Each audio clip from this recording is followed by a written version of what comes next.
Reforma jonë drejtësie ngriti luftën kundër korrupsionit në nivele që deri dje as nuk imagjinoheshin. Monumenti i pandëshkueshmërisë ra, siç deri dje as mund të imagjinohej. Por ky fakt s'mjafton fare që njerëzit t'i gëzohen sa arritje historike. Përkundrazi, ky fakt del dhe të pronë që ata t'jenë të pakënaqur, pse nuk bëhet më shumë. Për 30 vjet, shqiptarët ndënjen në radha kilometrike për të marrë shërbimet më elementare.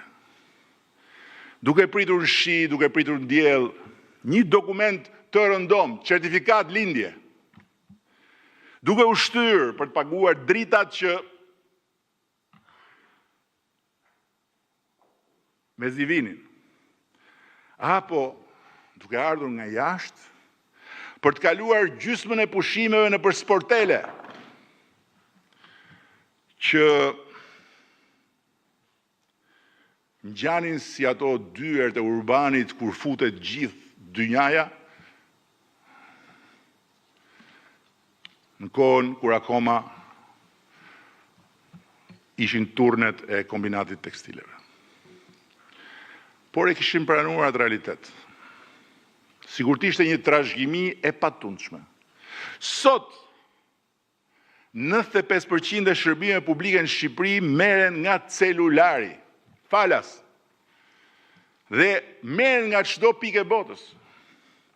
Por ky fakt nuk mjafton fare që njerëzit t'i tolerojnë më lehtë shërbimet që ende çalojnë. Përkundrazi, del dhe të pronë që toleranca e tyre të jetë thuajse zero.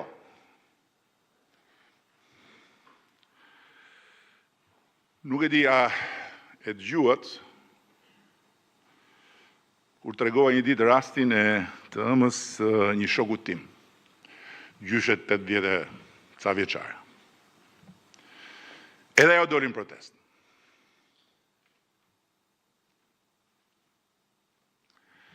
Jo për zvërnecin, jo për ligjin e zonave të mbrojtura,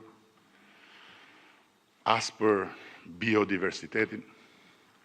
Doli nga që sa herë i duhej të vizitohej në poliklinik për një smundje kronike, ngrihej pas zbardhur dita, bashkë me të moshuar tjerë, për të zënë radhën, sepse mjeku në atë poliklinik shkonte vonë dhe rinte 2-3 orë. Ne mund t'i tregojmë tani asaj gjyshe sa spitale kemi ndërtuar, sa pajisje kemi blerë, si ka ndryshuar si nata me ditën sistemi ynë shëndetësor, krahasimisht me kohën kur morëm detyrën. Të gjitha këto. Dhe gjithçka mund t'i numërojmë asaj për punët e panumërta që ne kemi bërë për shëndetësinë, janë fakte. Si drita e diellit.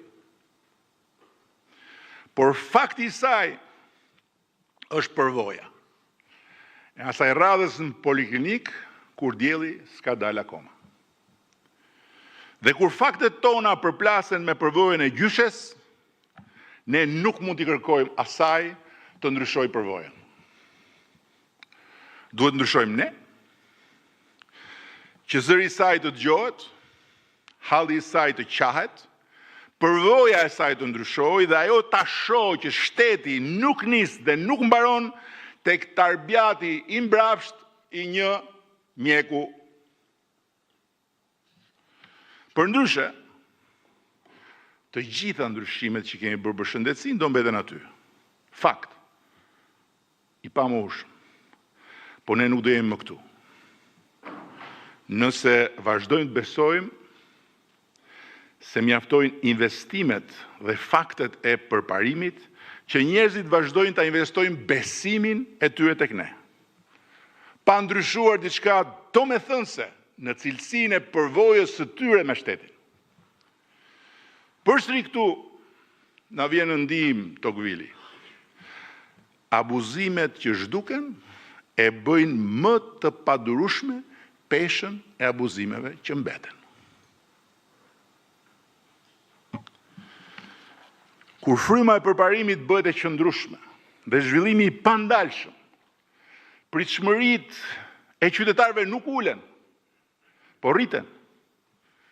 Dhe rriten më shpejt se shpejtësia e ndryshimit. Asnjë sukses nuk e ul kërkesën, vetëm e rrit. Me këtë sy, duhet parë dhe videoja që u shfaqa në hyrje të kësaj fjale. Kur ne morëm detyrën, pyet priteshin, si t'ishin në agresionin e një ushtrie alienësh në formë sharrash elektrike, dhe kafshët vriteshin për epshet shtazarake të gjahtarëve të huaj dhe shqiptar. 50.000 vrasës që hynin me çifte, pyll më pyll, e lagun më lagun, sikur Shqipëria ishte një rezervat jashtë hartës qytetërimit. Ndërsa për pirgjet me kufoma, shpendësh lagunave që pastaj shiteshin në për restorante, shkruan të ndonjë revistë ndërkombëtare e natyrës, po maazallah, se ngrihen ndonjë zë që të dëgjoj përtej ndonjë kronike televizive para lajmeve për motin. Në një vend ku shoqëria vuan të mungesat e veta të mëdha dhe ku vritej statistikisht një njeri në 3 ditë, nuk kishte se si të kishte ndonjë pritshmëri optimiste për jetën e kafshëve. Në një dekadë ne kemi bërë për florën dhe faunën e Shqipërisë një përmbysje historike të vizionit, të qasjes, të administrimit, me rezultate të pamohueshme. Bëm ligjin e parë të integruar me standardet e Bashkimit Evropian për zonat e mbrojtura, dhe në këtë dekadë zgjeruam në mënyrë të ndjeshme si asnjë vend tjetër në rajon, sipërfaqen e tyre, shtuam kategoritë e mbrojtjes dhe e kthyem ruajtjen e natyrës nga një thirrje sporadike në një sistem administrimi.